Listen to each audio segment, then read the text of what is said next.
Hi friends, ఈ వీడియోలో body మెజర్మెంట్స్ని ఎలా తీసుకోవాలి, అలాగే కరెక్ట్ ఫిట్టింగ్ వచ్చేలా ఈ బ్లౌజ్ని ఎలా కట్ చేయాలి, అలాగే చిన్న సైజ్ బ్లౌజ్, అలాగే చిన్న పిల్లలకి బ్లౌజ్ని స్టిచ్ చేసేటప్పుడు మనం ఎలాంటి టిప్స్ని పాటించాలి ఈ వీడియోలో చూద్దాం. చూసారా, నేను సైడ్ క్లిప్స్ని అయితే యాడ్ చేశాను. ఈ విధంగా బాడీ మెజర్మెంట్స్ అయితే తీసుకోవాలి. మనకి హ్యాండ్ పొడవు ఎంత కావాలో అక్కడికి మార్క్ చేసుకొని హ్యాండ్ లూజ్ని ఇలా తీసుకోవాలి. అలాగే ఆర్మ్ హోల్ లూజ్ని, నెక్స్ట్ బాడీ మెజర్మెంట్స్ని తీసుకొని చెస్ట్ లూజ్ని బేస్ చేసేటప్పుడు 1 ఇంచ్ అనేది ఎక్స్ట్రా యాడ్ చేయాలి మన మెథడ్లో.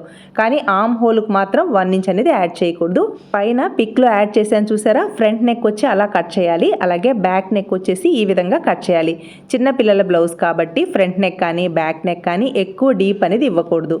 అదే చిన్న సైజ్ బ్లౌజే కానీ పెద్దవాళ్ళకైతే డీప్ మీ ఇష్టం, ఎంత డీప్ అయినా ప్లేస్ చేసుకోండి. నేనైతే డీప్ తక్కువ ఉండేలా మార్క్ చేస్తున్నాను ఫ్రెండ్స్. చిన్న సైజ్ బ్లౌజ్, అలాగే చిన్న పాపకు కాబట్టి నేను ఈ విధంగా కట్ చేస్తున్నాను.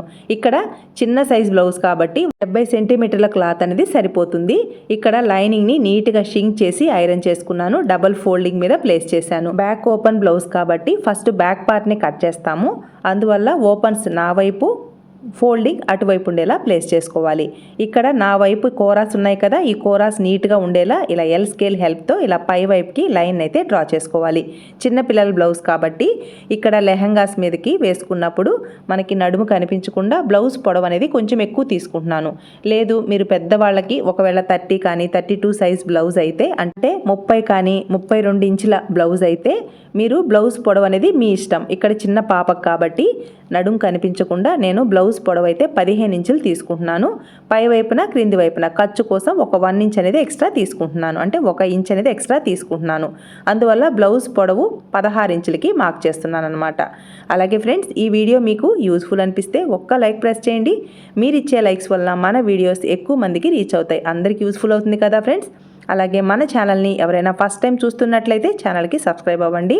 వీడియోని ఎక్కడా స్కిప్ చేయొద్దు. మన ఫ్రెండ్స్ ఎన్నోసార్లు రిక్వెస్ట్ చేశారు, అందుకోసం స్మాల్ సైజ్ బ్లౌజ్ని కట్ చేసేటప్పుడు ఎలాంటి టిప్స్ని పాటించాలి అనేది ఈ వీడియోలో అయితే ఎక్స్ప్లెయిన్ చేస్తాను. ఫస్ట్ బ్లౌజ్ పొడవుని ఇలా మార్క్ చేశాను అనమాట.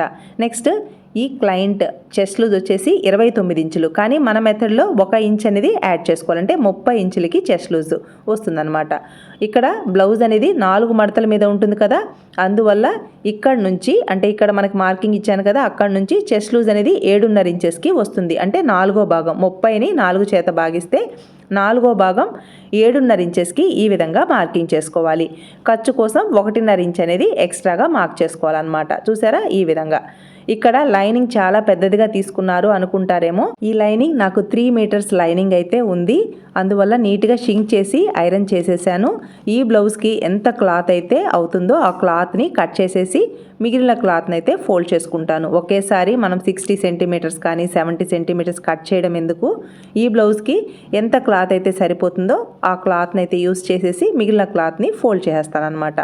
నెక్స్ట్ ఇలా పై వైపున బ్లౌజ్ లైనింగ్ని, అలాగే నా సైడు నా వైపున ఇలా చెస్ట్ లూజ్ని మార్క్ చేసుకోవాలి. ఇక్కడ నడుము లూజ్ 24 ఇంచులు, 24ని 4 చేత భాగిస్తే మనకి 6 ఇంచులు అనేది నడుము లూజ్ వస్తుందన్నమాట. అంటే బ్లౌజ్ అనేది 4 మడతల మీద ఉంటుంది కదా, అందువల్ల మనకి నడుము లూజ్ అనేది 6 ఇంచులకి ఈ విధంగా మార్క్ చేసుకోవాలి. చూసారా, ఇక్కడ నుంచి ఇలా మార్క్ చేసుకుంటే ఇక్కడ 1.5 ఇంచెస్ ఖర్చు అనేది ఆల్రెడీ వచ్చింది కదా. ఆల్రెడీ నేను 1.5 ఇంచ్ ఖర్చు అనేది ఇచ్చాను, అంటే ఇంచుమించుగా 3 ఇంచుల ఖర్చు అనేది ఉంది.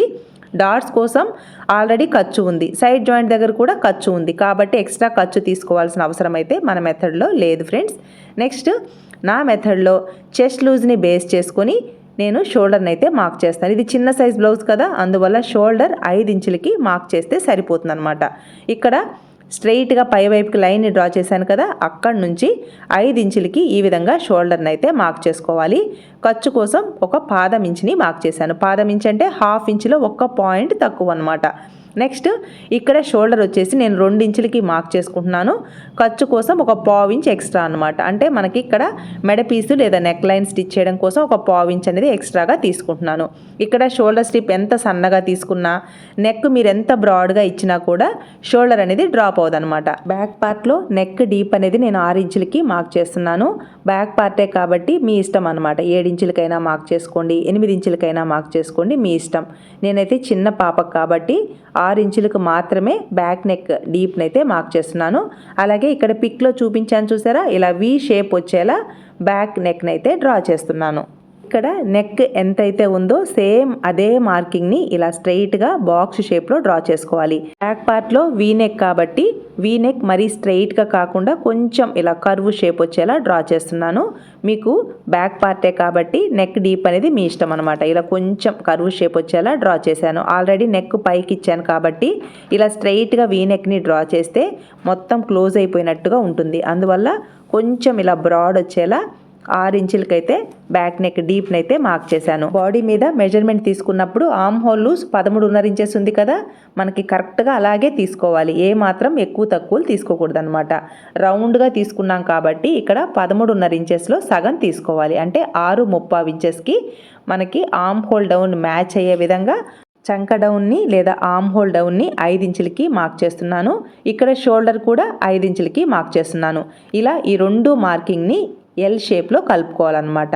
చూసారా, ఈ విధంగా ఇలా ఇటు సైడు షోల్డర్ 5 ఇంచులకి, ఆర్మ్ హోల్ డౌన్ కూడా 5 ఇంచులకి మార్క్ చేసుకొని ఈ రెండు మార్కింగ్ని ఇలా కలుపుకోవాలి ఎల్ షేప్లో. ఈ కార్నర్లో 1.5 ఇంచెస్కి మాత్రమే మనం మార్క్ చేసుకోవాలి. ఇక్కడ 1.5 కానీ 1 ఇంచుకి మార్క్ చేసుకుంటే బ్లౌజ్ వేసుకున్నప్పుడు టైట్గా పట్టినట్టు ఉంటుందన్నమాట. అందువల్ల 1.5 ఇంచెస్కి ఈ కార్నర్లో మార్క్ చేసుకొని ఈ విధంగా ఆర్మ్ హోల్ కర్వ్ని అయితే డ్రా చేసుకోవాలి. డ్రా చేసుకొని ఈ ఆర్మ్ హోల్ కర్వ్ని చెక్ చేసుకోవాలి. మన ఫ్రెండ్స్ రిక్వెస్ట్ చేస్తున్నారు, వీడియో చాలా ఫాస్ట్గా ఉంటుంది, కొంచెం స్లోగా పోస్ట్ చేయండి, మీరు చెప్పే విధానం బాగుంది అని. అందుకోసం వీడియోని వీలైనంత వరకు స్లోగా పోస్ట్ చేస్తున్నాను. ఏమీ అనుకోవద్దు ఫ్రెండ్స్, బిగినర్స్కి యూజ్ఫుల్ అవుతుంది కదా. ఏ వైపున ఇలా ఒక 1/2 ఇంచ్ని వదిలేసి ఈ విధంగా చెక్ చేసుకోవాలి. చెక్ చేసుకుంటే చూసారా, కరెక్ట్గా 6.35 ఇంచెస్కి ఈ విధంగా మ్యాచ్ అయిందనమాట.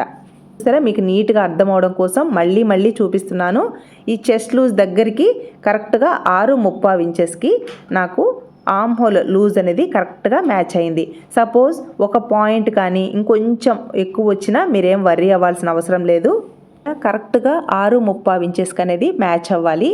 ఇలా మ్యాచ్ కాలేదు అనంటే ఈ ఆర్మ్ హోల్ డౌన్ లేదా చంక డౌన్ని పైకి కానీ క్రిందికి కానీ అడ్జస్ట్ చేసుకొని 6.35 ఇంచెస్కి కరెక్ట్గా మ్యాచ్ అయ్యే విధంగా ఇలా బ్లౌజ్ని అయితే కట్ చేసుకోవాలి. చూసారా, ఇలా బ్యాక్ పార్ట్ని మార్కింగ్ చేసుకున్న విధంగా కట్ చేస్తున్నాను. ఇక్కడ నెక్ కొంచెం బ్రాడ్ వచ్చేలా ఈ వి షేప్ని అయితే మార్కింగ్ చేశాను అనమాట. బ్యాక్ నెక్ డీప్ అనేది చాలా పైకి ఉంది అనుకుంటారేమో, మీ ఇష్టం ఫ్రెండ్స్. మీకు బ్యాక్ నెక్ డీప్ ఎంత కావాలంటే అంత మార్క్ చేసుకోండి. నేనైతే 6 ఇంచులకి మార్క్ చేశాను. నెక్ రెడీ అయ్యాక 6.25 ఇంచెస్కి అనేది బ్యాక్ నెక్ అనేది రెడీ అవుతుంది. చూసారా, ఈ విధంగా నెక్ షేప్ అనేది వస్తుందన్నమాట. కొంచెం బ్రాడ్ ఇచ్చాను, వి షేప్ కదా అని వీలాగా కట్ చేసామంటే మనకు అంత నీట్గా షేప్ అనేది రాదనమాట, అంత క్లోజ్ అయిపోతుంది. ఆల్రెడీ నెక్ చాలా పైకి ఇచ్చాను కదా, అందువల్ల ఇలా కొంచెం బ్రాడ్ వచ్చేలా మార్క్ చేశాను. నెక్స్ట్ ఫ్రంట్ పార్ట్ని కట్ చేయడం కోసం ఫోల్డింగ్ సైడ్ ప్లేస్ చేసుకోవాలి. క్లాత్ని మనం సేవ్ చేసుకుంటూ ఫోల్డింగ్ సైడ్ కరెక్ట్గా సరిపోయేలా ఇలా బ్యాక్ పార్ట్ని ప్లేస్ చేసుకొని బ్యాక్ పార్ట్ ఎలా ఉందో సేమ్ అలానే డ్రా చేసుకోవాలి. టక్స్ ఉన్న ప్లేస్లో టక్స్ను కూడా మార్క్ చేసుకోవాలి. చూసారా, ఈ విధంగా బ్యాక్ పార్ట్ని ప్లేస్ చేసుకొని బ్యాక్ పార్ట్ క్రింది వైపున 1/2 ఇంచ్ కానీ 3/4 ఇంచ్ కానీ ఇవ్వచ్చు. అలాగే ఖర్చు సైడ్ కూడా ఒక 1 ఇంచ్ అనేది ఎక్స్ట్రా ఇవ్వాలన్నమాట. ఈ విధంగా మార్కింగ్ చేసుకొని స్ట్రెయిట్గా లైన్స్ని అయితే డ్రా చేసుకోవాలి. చూసారా ఫ్రెండ్స్, ఇక్కడ ప్రిన్సెస్ కట్ బ్లౌజ్కి చెస్ట్ లూజ్ దగ్గర మాత్రం ఎక్స్ట్రా ఖర్చు అనేది అవసరం లేదు. ఓన్లీ నడుము లూజ్ దగ్గర మాత్రమే ఖర్చు కావాలి. అందువల్ల ఇలా క్రాస్గా మార్కింగ్ వేశాను అనమాట. ఇక్కడ చెస్ట్ లూజ్ దగ్గర ఖర్చు ఇచ్చాము అంటే మనం సైడ్ జాయింట్స్ చేసేటప్పుడు ఎక్స్ట్రాగా క్లాత్ మిగిలిపోతుంది. అందువల్ల ఇక్కడ ఖర్చు అనేది అవసరం లేదనమాట. ఇక్కడ చెస్ట్ లూజ్కి కరెక్ట్గా సరిపోతుంది. మనం ప్రిన్సెస్ కట్ బ్లౌజ్ని కట్ చేసి స్టిచ్ వేస్తాం కాబట్టి ఆ ఖర్చు అనేది కావాలన్నమాట. నెక్స్ట్ క్రింది వైపున ఒక 1/2 ఇంచ్ కానీ 3/4 ఇంచ్ అయినా ఎక్స్ట్రా తీసుకోవాలి. ఎందుకంటే ప్రిన్సెస్ కట్ బ్లౌజ్ని కట్ చేసి స్టిచ్ చేసినప్పుడు మిడిల్లో హెచ్చు తగ్గులు అనేది వస్తాయన్నమాట. అందువల్ల ఒక 1/2 ఇంచ్ కానీ ఒక 3/4 ఇంచ్ కానీ ఎక్స్ట్రా అనేది తీసుకోవాలన్నమాట. నెక్స్ట్ ఇక్కడ ఫ్రంట్ పార్ట్ని కట్ చేసేటప్పుడు ఫోల్డింగ్ సైడ్ మన వైపు వచ్చేలా ప్లేస్ చేసుకోవాలి. ఇక్కడ ఫ్రంట్ నెక్ డీప్ వచ్చేసి నేను 5.5 ఇంచెస్కి మార్క్ చేస్తున్నాను. ఇక్కడ మీరు 5 ఇంచులకైనా మార్క్ చేసుకోండి, మీ ఇష్టం. నేనైతే 5.5 ఇంచెస్కి ఫ్రంట్ పార్ట్ నెక్ డీప్ని అయితే మార్క్ చేస్తున్నాను. ఇక్కడ ఫ్రంట్ పార్ట్లో కొంచెం ఇలా కర్వ్ షేప్లో నెక్ అనేది వస్తుంది కదా, అందుకోసం కొంచెం క్రిందికి నెక్ రావాలి, లేకపోతే క్లోజ్ అయిపోయినట్టు ఉంటుందన్నమాట. ఇక్కడ నెక్ విడ్త్ ఎంత ఉందో సేమ్ అదే విధంగా మార్క్ చేసుకోవాలి. మామూలుగా చిన్నపిల్లలకి ఫ్రంట్ పార్ట్ నెక్ని డ్రా చేసేటప్పుడు మరీ క్రిందికి కాకుండా 5 కానీ లేదా 4.5 లేదా అంటే 4.5 లేదా 5 ఇంచుల వరకు మార్క్ చేసుకుంటే సరిపోతుంది. కానీ ఇక్కడ నెక్ అనేది ఇలా కొంచెం కర్వ్ షేప్ నెక్ వస్తుంది కాబట్టి నేను 5 ఇంచులకి మార్క్ చేసుకొని ఈ 1/2 ఇంచ్కి కొంచెం ఇలా డౌన్ వచ్చేలా మార్క్ చేశాను. నెక్స్ట్ ఫ్రంట్ పార్ట్లో లోతుని ఒక 1/2 ఇంచ్కి మార్క్ చేసుకొని ఈ విధంగా లోతుని డ్రా చేసుకోవాలి. నెక్స్ట్ చెస్ట్ పాయింట్ లేదా బస్ట్ పాయింట్ అనేది ఇక్కడ పై వైపున షోల్డర్ దగ్గర నుంచి ఇలా కరెక్ట్గా 10 ఇంచులకి మార్క్ చేసుకోవాలి. మీరు ఎవరికైతే బ్లౌజ్ని కట్ చేస్తారో షోల్డర్ దగ్గర నుంచి బస్ట్ పాయింట్ లేదా నిప్పుల్ పాయింట్ ఎక్కడికుందో కరెక్ట్గా మీరు మెజర్మెంట్ చేసుకున్న తర్వాత మాత్రమే ఈ బస్ట్ పాయింట్ని మార్కింగ్ చేసుకోండి ఫ్రెండ్స్. నెక్స్ట్ ఈ ఫ్రంట్ సైడ్ నుంచి 3 ఇంచులకి మార్క్ చేస్తున్నాను. చిన్న సైజ్ బ్లౌజ్ కదా, 3 ఇంచులకి సరిపోతుంది. ఇలా కరెక్ట్గా 3 ఇంచుల వరకు ఈ నా వైపు 3 ఇంచులకి మార్క్ చేసుకోవాలి. పై వైపు నుంచి బస్ట్ పాయింట్ 10 ఇంచులకి మార్క్ చేసుకుంటున్నాను అనమాట. సపోజ్ హైట్ తక్కువగా ఉన్నారనుకోండి చిన్నపిల్లలైతే మీరు 9.5 ఇంచెస్కే మార్క్ చేసుకోండి. ఇలా వాళ్ళ హైట్ను బట్టి అలాగే వాళ్ళ బస్ట్ సైజుని బట్టి ఈ బస్ట్ పాయింట్ అనేది చేంజ్ అయిపోతుంది అనమాట. ఇక్కడ విడ్త్ అనేది చిన్నపిల్లలు కాబట్టి కొంచెం చెస్ట్ ఎక్కువగా ఉంటే 2 ఇంచులు మార్క్ చేసుకోండి, చెస్ట్ తక్కువగా ఉంటే 1.5 ఇంచెస్కి మార్క్ చేసుకోండి. మీరు కప్స్ని ప్లేస్ చేస్తున్నారు అని అంటే ఖచ్చితంగా 2 ఇంచులకైతే మార్క్ చేసుకోండి ఫ్రెండ్స్. లేదు కప్స్ని ప్లేస్ చేయట్లేదు అని అంటే 1.5 ఇంచి లేదా 1.25 ఇంచ్ అంటే 1.5 ఇంచెస్ అనేది విడ్త్ సరిపోతుంది అనమాట. చిన్నపిల్లలకు కాబట్టి హెవీ బస్ట్ ఉండదు కాబట్టి ఇక్కడ 2 ఇంచ్ అనేది సరిపోతుంది. ఈ విధంగా మార్క్ చేసుకొని పై వైపున ఈ ప్రిన్సెస్ కట్ షేప్ని కర్వ్ షేప్లో డ్రా చేసుకోవాలన్నమాట. నెక్స్ట్ బ్యాక్ పార్ట్ కంటే ఈ ఫ్రంట్ పార్ట్లో మనం కట్ చేసి స్టిచ్ చేస్తాం కాబట్టి క్రింది వైపున హెచ్చు తగ్గులు రాకుండా ఒక 1/2 ఇంచ్ కానీ ఒక 1/4 ఇంచ్ అనేది ఎక్స్ట్రా తీసుకోవాలన్నమాట. బ్యాక్ పార్ట్కి ఈక్వల్గా ఫ్రంట్ పార్ట్ని మార్క్ చేయకూడదు ఫ్రెండ్స్, ఎందుకంటే ఇక్కడ కట్ చేసి స్టిచ్ చేసినప్పుడు కొంచెం హెచ్చు తగ్గులు అనేది వస్తాయన్నమాట. అందువల్ల ఇక్కడ 1/4 ఇంచ్ అయినా తీసుకోండి, 1/2 ఇంచ్ అయినా తీసుకోండి. కొంచెం ఎక్స్ట్రా క్లాత్ అయితే క్రింది వైపున తీసుకోవాలన్నమాట. లేదంటే బ్యాక్ పార్ట్ అనేది ఫ్రంట్ పార్ట్ తక్కువ అయిపోతుంది, బ్యాక్ పార్ట్ కంటే ఫ్రంట్ పార్ట్ అనేది పైకి వెళ్ళిపోతుంది అనమాట. ఓన్లీ ఇక్కడ కట్ చేసి స్టిచ్ చేస్తాం కాబట్టి ఆ ప్లేస్లో మాత్రం మనకు ఖర్చు సరిపోతుంది. సైడ్ జాయింట్ దగ్గర మాత్రం ఇలా క్రాస్గా కట్ చేసుకోవాలి, అప్పుడే బ్యాక్ పార్ట్కి ఈక్వల్గా ఫ్రంట్ పార్ట్ వస్తుందన్నమాట. మన మెథడ్లో ఫ్రంట్ పార్ట్ చెస్ట్కి తగినట్టుగా ఈ ప్రిన్సెస్ కట్ షేప్ అనేది టైట్గా పట్టినట్టు లేకుండా ఫ్రీగా ఉండాలి అని అంటే ఖచ్చితంగా మీరు ప్రిన్సెస్ కట్ బ్లౌజ్ని ఈ మెథడ్లోనే కట్ చేసి స్టిచ్ వేసుకుంటేనే ఫ్రంట్ పార్ట్ ఫిట్టింగ్ అనేది చాలా నీట్గా వస్తుందన్నమాట. చూసారా, ఈ విధంగా ఫ్రంట్ పార్ట్ని మార్కింగ్ చేసుకోవాలి. ఫ్రంట్ పార్ట్లో చెస్ట్ ఏమీ లేదు కదా, చిన్నపిల్లలే కదా అని చెప్పి మీరు కట్ చేయకుండా స్టిచ్ చేశారు అంటే బ్లౌజ్ వేసుకున్నప్పుడు షర్ట్ లాగా అయిపోతుందన్నమాట. కాబట్టి ప్రిన్సెస్ కట్ బ్లౌజ్ అయినా కూడా చిన్నపిల్లలైనా మనం కప్స్ ఆర్ ప్యాడ్స్ని ప్లేస్ చేసినప్పుడు మనకి క్లాత్ కావాలి కదా. ఆల్రెడీ మనం కట్ చేసేది స్ట్రెయిట్ కట్ కాబట్టి స్ట్రెయిట్ కట్కి సాగే నేచర్ ఉండదు. అందువల్ల మనకి క్లాత్ కరెక్ట్గా రావాలి, అలాగే ఫ్రంట్ పార్ట్ బస్ట్ సైజుకి తగినట్టుగా కరెక్ట్గా క్లాత్ ఇవ్వాలి. కాబట్టి ఈ విధంగా మనం ప్రిన్సెస్ కట్ బ్లౌజ్ని అయితే కట్ చేసి స్టిచ్ వేసుకోవాలి. మాస్టర్స్ ఈ విధంగా కట్ చేస్తారు కాబట్టి ప్రిన్సెస్ కట్ బ్లౌజ్ అనేది చాలా నీట్ ఫిట్టింగ్తో వస్తుందన్నమాట. అందుకే మామూలుగా ఇంట్లో స్టిచ్ చేసే వాళ్ళకి బ్లౌజెస్ ఎవ్వరు ఇవ్వరు, ఇలాంటి designer blouses only shops or బొటిక్స్కి మాత్రమే ఇస్తారు. ఎందుకంటే మాస్టర్ స్టైల్ ఇలా ఉంటుంది, ఫిట్టింగ్ కూడా అంతే నీట్గా ఉంటుందన్నమాట. నెక్స్ట్ ఫ్రంట్ పార్ట్ని ఇలా కట్ చేసుకొని టక్స్ ఉన్న ప్లేస్లో టక్స్ని మార్క్ చేసుకున్న తర్వాత ఇక్కడ స్లీవ్స్ పార్ట్ని కట్ చేయడం కోసం క్లాత్ని ఇలా 4 ఫోల్డింగ్స్ మీద అంటే 4 మడతల మీద ప్లేస్ చేసుకోవాలి. చిన్న సైజ్ బ్లౌజే కదా, హ్యాండ్స్కి కూడా జాయింట్ అనేది రాదన్నమాట. ఇలా క్రింది వైపున 4 పొరలు కరెక్ట్గా ఉండేలా ఇలా లైన్ని డ్రా చేసుకోవాలి. క్రింది వైపున క్రాస్ ఉంది కాబట్టి క్లాత్ అనేది కొంచెం ఎక్కువ తక్కువలు వచ్చింది కదా, ఇలా రాకుండా స్ట్రైట్గా ఇలా కట్ చేసుకుంటే ఎల్ స్కేల్ హెల్ప్తో ఈ 4 లేయర్స్ అనేది కరెక్ట్గా వస్తుందన్నమాట. నెక్స్ట్ ఇక్కడ హ్యాండ్ పొడవు ఎంత కావాలో ఆ విధంగా తీసుకోవాలి. అలాగే ఇక్కడ పిక్లో చూపించాను కదా, సేమ్ ఇదే విధంగా హ్యాండ్ రావాలి కాబట్టి ఇక్కడ హ్యాండ్ పొడవు వచ్చేసి 10 ఇంచులకి తీసుకోవాలి. అలాగే ఇక్కడ క్రింది వైపున బెల్ట్ వస్తుంది, 1.5 ఇంచెస్కి క్రింది వైపున బెల్ట్ తీసుకుంటున్నాను. అలాగే హ్యాండ్ పొడవు వచ్చేసి 8.5 ఇంచెస్కి తీసుకుంటున్నాను. అంటే టోటల్గా హ్యాండ్ పొడవు వచ్చేసి 10 ఇంచులకి రెడీ అవ్వాలి. ఇక్కడ హ్యాండ్ వచ్చేసి 8.5 ఇంచెస్కి మార్క్ చేసుకుంటున్నాను. ఖర్చు కోసం 1 ఇంచ్ అనేది ఎక్స్ట్రా అనమాట. టోటల్గా 9.5 ఇంచెస్కి ఈ విధంగా మార్కింగ్ చేసుకొని సేమ్ మార్కింగ్ని పై వైపును కూడా మార్క్ చేసుకోవాలి. ఇలా స్ట్రెయిట్గా లైన్ని డ్రా చేసుకోవాలి. ఇక్కడ పఫ్ అనేది ఒరిజినల్ క్లాత్కు మాత్రమే ఇస్తున్నాను, లైనింగ్ క్లాత్కి పఫ్ అనేది ఇవ్వట్లేదన్నమాట. నెక్స్ట్ హ్యాండ్ డౌన్ వచ్చేసి 3 ఇంచులకి మార్క్ చేసుకుంటే సరిపోతుంది, చిన్న సైజ్ బ్లౌజ్ కాబట్టి. నెక్స్ట్ హ్యాండ్ లూజ్ వచ్చేసి 8 ఇంచులు కదా, ఒక్క లైన్ అనేది ఎక్కువ తీసుకుంటున్నాను. అలాగే ఆర్మ్ హోల్ లూజ్ వచ్చేసి ఇక్కడ 6.35 ఇంచెస్ కాబట్టి 1/4 ఇంచ్ తగ్గించేసి 6.5 ఇంచెస్కి హ్యాండ్ డౌన్ అంటే టక్స్ పాయింట్ని అయితే మార్క్ చేసుకుంటున్నాను.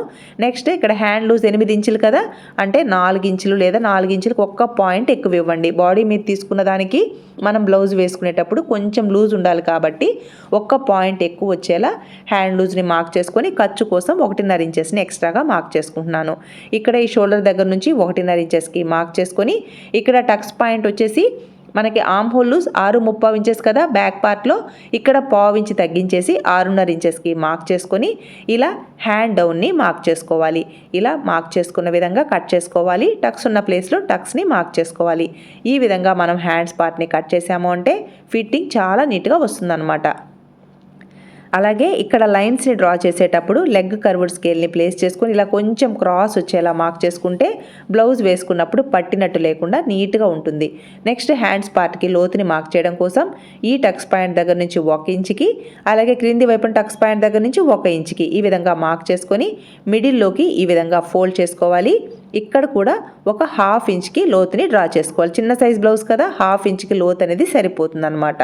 ఇలా లోతుని ఈ 1/2 ఇంచ్కి కలిసేలా లాస్ట్కి ఈ విధంగా ఎండ్ అయిపోవాలన్నమాట. ఇలా కర్వ్ షేప్లో లోతుని డ్రా చేసుకోవాలి. చూసారా ఫ్రెండ్స్, ఈ విధంగా లోతుని డ్రా చేసుకొని ఇక్కడ కూడా టక్స్ ఇచ్చాము అంటే మనకి ఫ్రంట్ పార్ట్లో లోతుని కట్ చేసాము అని అర్థమవుతుంది అనమాట. ఇలా మనం స్లీవ్స్ పార్ట్కి లోతుని కట్ చేసాము అంటే బ్లౌజ్ వేసుకున్నప్పుడు అస్సలు వ్రింకిల్స్ అనేది రావన్నమాట. చూసారా, ఇలా మనం స్లీవ్స్ పార్ట్ని కూడా కట్ చేసుకున్నాం. నెక్స్ట్ క్రింది వైపున 1.5 ఇంచెస్కి పట్టీ రావాలి కాబట్టి పట్టీని నేను ఒరిజినల్ క్లాత్తోనే కట్ చేస్తాను. ఈ బ్లౌజ్ని స్టిచ్ చేసేటప్పుడు ఎక్స్ప్లెయిన్ చేస్తాను.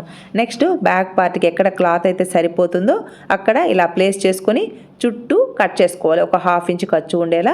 అలాగే ఫ్రంట్ పార్ట్కి కూడా ఇలా కరెక్ట్గా ప్లేస్ చేసుకొని ఫ్రంట్ పార్ట్ని కట్ చేసేటప్పుడు మాత్రం ఫ్రంట్ సైడ్ ఫోల్డింగ్ ఉండేలా ప్లేస్ చేసుకోవాలి. బ్యాక్ ఓపెన్ బ్లౌజ్ కదా, బ్యాక్ సైడ్ ఓపెన్ ఉన్నా పర్వాలేదు, ఫ్రంట్ సైడ్ మాత్రం ఫోల్డింగ్ ఉండేలా ఇలా ఫ్రంట్ పార్ట్ని కూడా కట్ చేసుకోవాలి. ఇలా ఫ్రంట్ పార్ట్ని కట్ చేసేటప్పుడు చుట్టూ ఒక 1/2 ఇంచ్ ఖర్చు ఉండేలా ఒరిజినల్ క్లాత్ని కట్ చేసుకోవాలి. నెక్స్ట్ బ్యాక్ పార్ట్ని కట్ చేసేటప్పుడు ఇలా చుట్టూ ఓపెన్ ఉండేలా ప్లేస్ చేసుకుంటే సరిపోతుంది. ఇలా బ్యాక్ పార్ట్ని కట్ చేసాం కదా. నెక్స్ట్ స్లీవ్స్ పార్ట్ని కట్ చేయడం కోసం ఇలా క్లాత్ని ఫోల్డింగ్ మీద ప్లేస్ చేసుకోవాలి. చూస్తున్నారా ఫ్రెండ్స్. నెక్స్ట్ నా వైపు నుంచి 3.5 ఇంచెస్కి పఫ్ కోసం ప్లేస్ చేస్తున్నాను. ఇక్కడ మీకు బుట్ట ఇంకా ఎక్కువ కావాలి అని అంటే 4 ఇంచులు కానీ 4.5 ఇంచెస్ కానీ లేదా 5 ఇంచుల వరకు కూడా మార్క్ చేసుకోవచ్చు. చిన్నపిల్లల బ్లౌజే కాబట్టి మీకు బుట్ట ఎంతైనా ప్లేస్ చేసుకోండి. నేనైతే 3.5 ఇంచెస్కి ఈ విధంగా మార్కింగ్ చేసుకొని ఇక్కడ లైనింగ్ ఎలా ఉందో సేమ్ అలానే స్ట్రెయిట్గా లైన్ని డ్రా చేసుకోవాలి. ఇక్కడ ఓన్లీ పఫ్ కోసమే పై వైపున క్రింది వైపున బుట్ట కరెక్ట్గా వచ్చేదానికోసమే ఇలా మార్కింగ్ చేస్తున్నాం కదా. పై వైపున బుట్ట కొంచెం ఎత్తు కావాలి అని అనుకుంటే నేనైతే 1.5 ఇంచెస్కి బుట్ట ఎత్తు కోసం మార్క్ చేస్తున్నాను. మీకు ఇంకా బుట్ట పై వైపున ఎత్తుగా కావాలి అని అంటే 2 ఇంచులు లేదా 2.5, 3 లేదా 3.5, 4 మీ ఇష్టం అనమాట. చిన్నపిల్లలకే కాబట్టి పఫ్ అనేది మీ ఇష్టం. నేనైతే 1.5 ఇంచెస్కి అంటే ఇక్కడ పిక్లో చూపించాను కదా, సేమ్ అదే విధంగా పై వైపున ఎత్తు అనేది తక్కువ వచ్చేలా పఫ్ మాత్రం ఎక్కువగా వచ్చేలా ఇలా ప్లేస్ చేస్తున్నాను. ఇక్కడ హ్యాండ్ ఎంతైతే ఉందో ఇలా మిడిల్లోకి ఇలా మార్క్ చేసుకోవాలన్నమాట. ఈ విధంగా మిడిల్లోకి మార్క్ చేసుకొని ఈ కర్వ్ షేప్ అనేది కరెక్ట్గా వచ్చేలా మార్కింగ్ వేసుకోవాలి. హ్యాండ్కి ఇక్కడ బుట్టతో సహా మార్కింగ్ వేసుకొని మిడిల్లోకి ఈ విధంగా మార్కింగ్ చేసుకొని ఈ మిడిల్ మార్కింగ్కి టచ్ అయ్యే విధంగా ఇలా మనం ప్రిల్స్ షేప్ కరెక్ట్గా వచ్చేలా మార్కింగ్ చేసుకోవాలన్నమాట. అప్పుడే మనం స్లీవ్స్ పార్ట్ని స్టిచ్ చేశాక ఈ పఫ్ షేప్ అనేది చాలా నీట్గా వస్తుందన్నమాట. ఇలా మార్కింగ్ చేసుకున్న విధంగా స్లీవ్స్ పార్ట్ని కట్ చేసాము అంటే మనకి బుట్ట అనేది కొంచెమే వస్తుంది, అలాగే ఫినిషింగ్ నీట్గా వస్తుందన్నమాట. ఇలా మార్కింగ్ చేసుకున్న విధంగా కట్ చేసుకోవాలి. ఇక్కడ ఈ డిజైన్లో నెమళ్ళు ఉన్నాయన్నమాట ఇక్కడ. అందువల్ల ఫస్ట్ ఒక హ్యాండ్ మాత్రమే కట్ చేశాను. ఇంకొక సైడ్ ఫోల్డింగ్ చేసి కట్ చేస్తే ఒక హ్యాండ్కి నెమలు అనేది నిల్చుని ఉంటుంది, ఇంకొక హ్యాండ్కి నెమలు అనేది క్రిందికి పడిపోతుంది. కాబట్టి ఒక హ్యాండ్ మాత్రమే కట్ చేశాను. ఇంకొక హ్యాండ్ని కట్ చేసేటప్పుడు ఆ నెమలి నిల్చుని ఉండేలా కట్ చేస్తున్నాను. అందువల్ల ఒక హ్యాండ్ మాత్రమే మీకు చూపించాను. సెకండ్ హ్యాండ్ని ఈ బోర్డ్ నిల్చుకొని ఉండేలా ప్లేస్ చేసి కట్ చేశాను. ఇలా back part, front part, sleeves part cutting complete అయింది కదా. ఇక్కడ ఈ బ్లౌజ్ని కట్ చేశాక మిగిలిన ఒరిజినల్ క్లాత్ అలాగే ఈ లైనింగ్ క్లాత్ పీసెస్ అయితే ఇలా ఉన్నాయి. ఇవన్నీ మనకి బ్లౌజ్ స్టిచ్చింగ్లో యూజ్ అవుతాయి అన్నమాట. నెక్స్ట్ వీడియోలో బ్లౌజ్ని స్టిచ్ చేసేటప్పుడు కరెక్ట్ ఫిట్టింగ్ వచ్చేలా బ్లౌజ్ని ఎలా స్టిచ్ వేసుకోవాలి, బాడీ మెజర్మెంట్స్ మనకి ఎలా యూజ్ అవుతాయి, ఇవన్నీ నెక్స్ట్ వీడియోలో డీటెయిల్డ్గా ఎక్స్ప్లెయిన్ చేస్తాను. మీరు కటింగ్తో పాటు స్టిచ్చింగ్ వీడియోస్ కూడా అడుగుతున్నారు కాబట్టి నేను ప్రతి బ్లౌజ్ స్టిచ్చింగ్తో పాటు కటింగ్ వీడియో కూడా అప్లోడ్ చేస్తున్నాను ఫ్రెండ్స్. ఈ వీడియో మీకు యూజ్ఫుల్ అనిపిస్తే లైక్ చేయండి, షేర్ చేయండి. మీ సపోర్ట్ ఎప్పటికీ ఇలాగే ఉంటుంది అనుకుంటున్నాను. Thanks for your support and thanks for watching.